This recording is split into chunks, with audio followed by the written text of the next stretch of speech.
Hey, everybody. Welcome to the Peanut Butter Promise Power Encouragement Podcast. My name's Steve. I'm Charlene. Hi, I'm Dayton. And we're all here because we're not all there. And you'll find that after about a couple. Hey, speaking of not all there, it's not just me.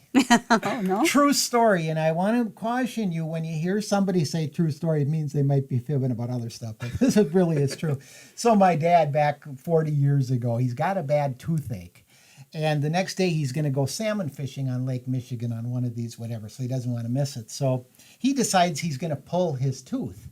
And he sits down after chores in the kitchen with this pliers. Mom says, "What are you going to do?" He said, "I'm going to pull my tooth." She said, "No, you're not here."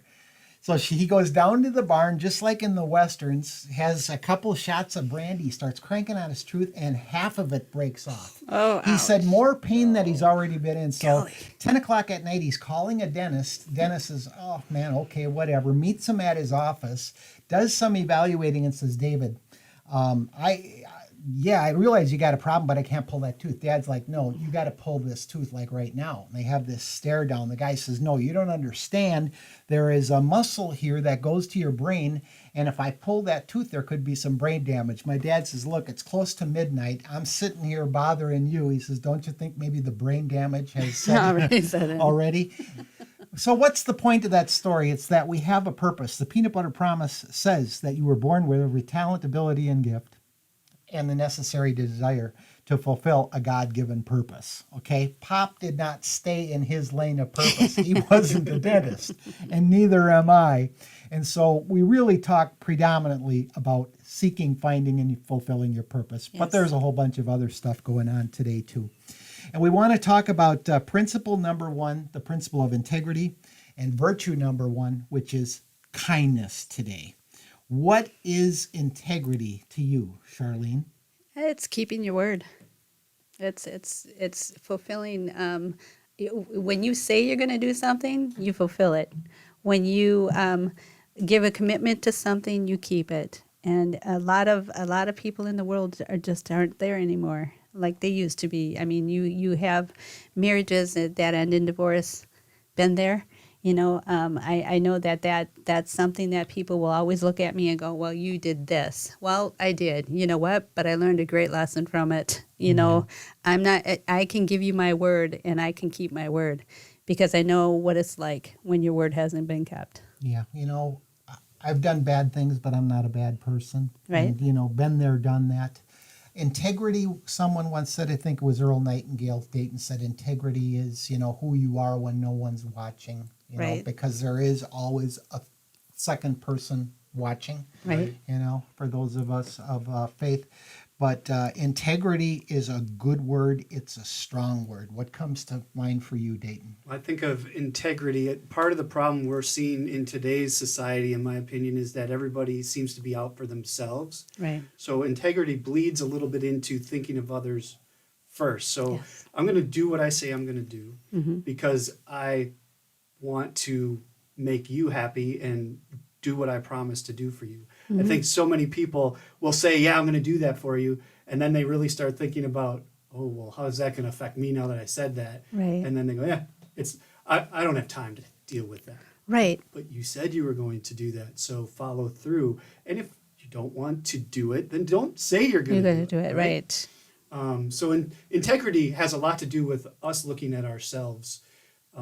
And when we break that integrity, it's because we're looking at ourselves and not others. Yeah. Right. When something breaks, they say the integrity of the wood or the integrity of the foundation. So really, I guess, you know, kind of like the whatever is put in lead that gives it, you know, its strength. Integrity is what strengthens us. So let me ask this question to you, Charlene, you first. We know we're supposed to do the right thing. When we don't do the right thing, there are consequences mentally, emotionally, spiritually. Did you ever get a spanking when you were a kid? Yeah. Okay. Or physically. So we know we're supposed to do the right thing. Yes. Dayton, you think about it. I ask you first. Why is it so difficult then to do the right thing? Sometimes it's because we're more concerned about what others will think. What others will think that, you know, if we do it or if we don't do it, what their opinion will be. We may have fear fear of meeting up to a place where we don't think we can fulfill. We may think of ourselves less than what we need to. I think that all has something to do with it. Is if you have a poor self-esteem, you're not going to fulfill a whole lot.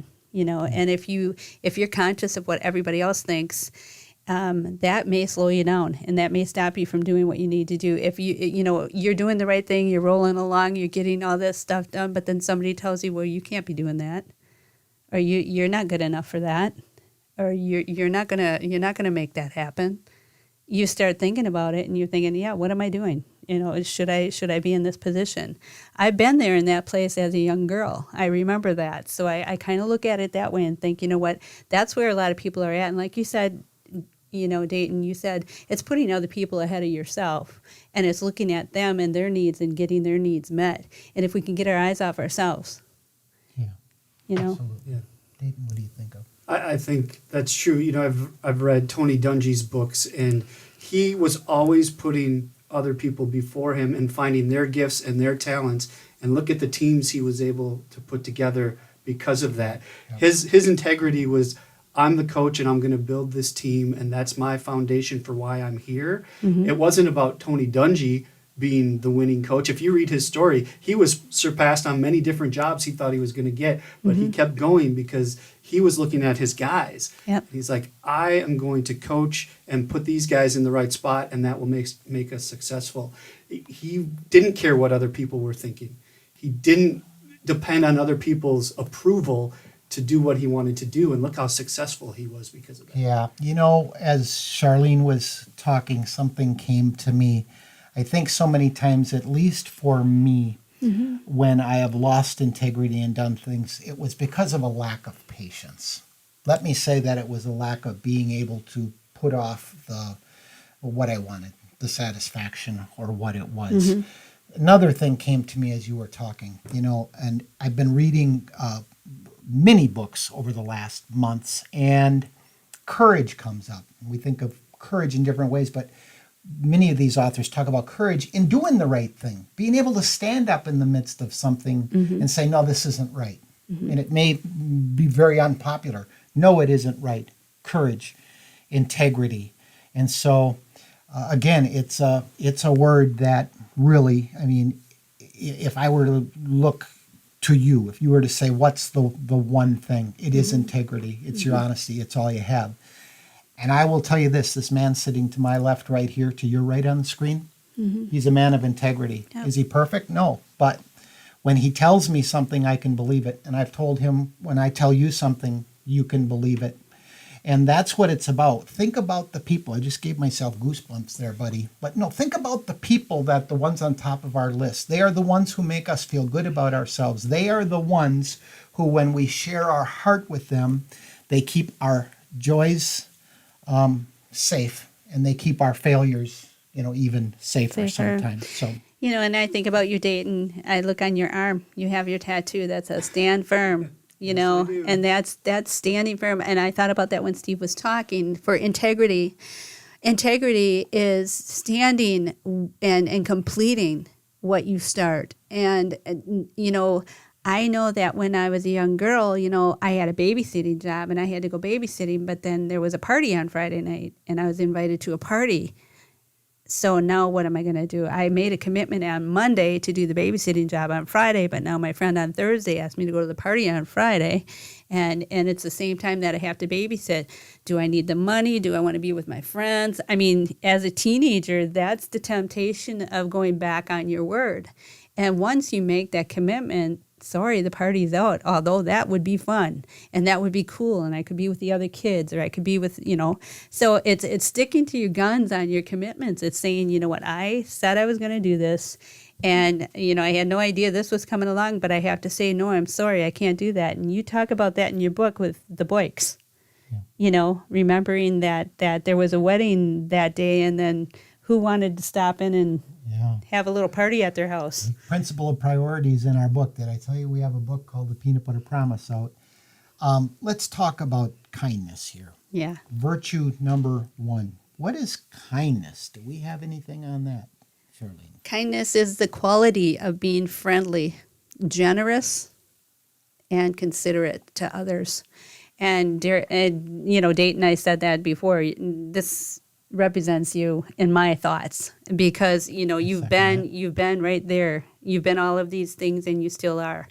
My grandmother was this way. My grandmother was very, very kind, very generous, very considerate of others. She was very friendly to her neighbors. I mean, no matter what. My grandma grew her garden every year, and you'll find it in the book in the 7 Seeds, if you look in that chapter, this story about my grandma. But she would grow her garden every year, and it would be a big one, and she was 90 years old. And I'm like thinking, what are we growing all these, vegetables for? Well, at the end of the harvest, we were filling up boxes and taking them down to visit people and blessing the families on the street, her neighbors. She was taking care of her neighbors with the intent at the beginning of spring, she was going to do that in fall. And so my grandma was always considering other people ahead of herself. And she always thought about the widow and his son, and the divorced woman with the 5 children, and the lady across the street who lived alone. And she was always blessing them. And even the people that didn't treat her so well in the neighborhood, that might have been backbiting her a little bit. And to no credit of grandma's, it was just a jealousy that was going on with a neighbor lady. And she would talk ill of my grandma, but my grandma would give her the biggest box, and she'd give her the most. And I said to her one day, I said, Grandma, why would you do that when you know that this lady is doing this to you? She said, I'm not doing it for her to be my friend or to like me. She said, it's what I do. She did it with the intent of caring for another person. And it doesn't have to be, your friend. It's anybody. I think it's easy to hearken to older people when you think about kindness. Yes. And I think there's a reason for that. I think they've lived life. They know they're secure in their being. Yeah. And they're not petty. A lot of times when we're young, we're trying to build our empire, and we're trying to fix our families, and we're trying to earn our money. Yeah. And as you age, you realize all that stuff is secondary. Right. And treating other people kindly is really what matters in this world. And if more and more people could get that younger, this world would be a lot better off. Right. There are certain people, I'm not saying all young people aren't kind. No. There are a lot of very kind young Yes, people, there are. but I think when most people hear kind, the first people that flash in their mind are grandma or Right. grandpa or that great uncle who always comes and gives you Right. the quarter when he comes over and Right. has a new toy or whatever. I think kindness builds as you mature. Exactly. And I think, too, kindness without any expectation in return. Right. That's what I was trying to get at with Grandma, was that this neighbor wasn't very kind to her, but she was kind to the neighbor. And she didn't do it for any intention. She wasn't intending on making a friend out of her. She did it because she loved everybody. Mm-hmm. She didn't pick and choose who she was going to give to and who she was going to love. She gave to all of them. Okay, so I said before, we know we're supposed to be honest, be people of integrity, so why is it so difficult? I'll ask the same question. Why is it difficult to be kind? I'll go first. I think I'm able to be kind to people when I'm feeling good about who I am. Things are going well. And that can change from 8 a.m. to 8 p.m. I mean, it's amazing in 12 hours. 8 a.m. I can go to 8 p.m., whatever. Or I can go from 8 p.m. Well, things are good to. So it's about balance. But again, for me, it's easier to be kind.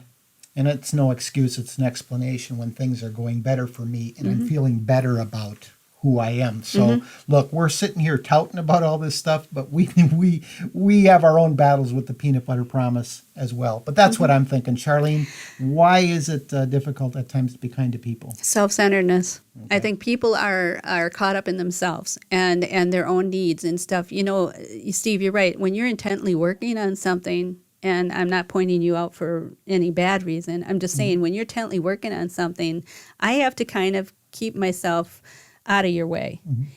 Because if I interrupt it and you're in the middle of something, that can really disturb you. And for me, I need to be kind and be considerate of the fact that he's working hard and this is not the time.